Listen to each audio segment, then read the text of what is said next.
नमस्कार. आज आपण बनवणार आहोत अख्खा मसुरा. त्यासाठी हा मसुरा 5 ते 7 तास पाण्यामध्ये भिजवत ठेवा. हे पहा, 5 ते 6 तास झाले आहेत. आपले अख्खा मसुरा भिजलेला आहे. आता तो धुवून कुकरमध्ये 1 शिट्टी देऊन शिजवून घेऊयात.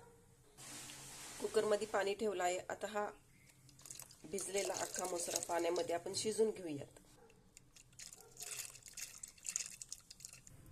हे पहा, एका शिट्टीमध्ये आपला मसूर शिजला आहे.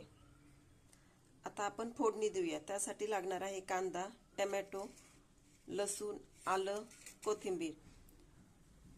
हे पाची आपण मिक्सरमधून बारीक करून घेऊया. आता आपण फोडणी देऊया.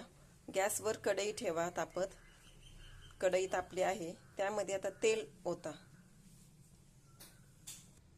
तेल तापलं आहे. त्यामध्ये आता दालचिनी, 1 लवंग, तमालपत्र टाकू फोडणीसाठी. आता मिक्सरमध्ये बारीक केलेलं वाटण तेलामध्ये चांगले परतून घेऊया. हे पहा, मसाला आता तेलामध्ये चांगला भाजून घेऊया. हे पहा, आपला मसाला तेलामध्ये चांगला भाजलेला आहे. आता यामध्ये आपण टाकूया थोडी चटणी,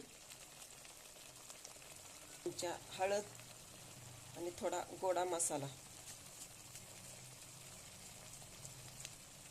चटणी चांगली भाजून घेऊया तेलामध्ये. आता शिजलेला अख्खा मसूर टाकूया. आता यामध्ये चवीनुसार मीठ टाकूया. पहा, आपला अख्खा मसूर तयार आहे. चॅनलला लाईक करा, शेअर करा, सबस्क्राईब करा. थँक्यू.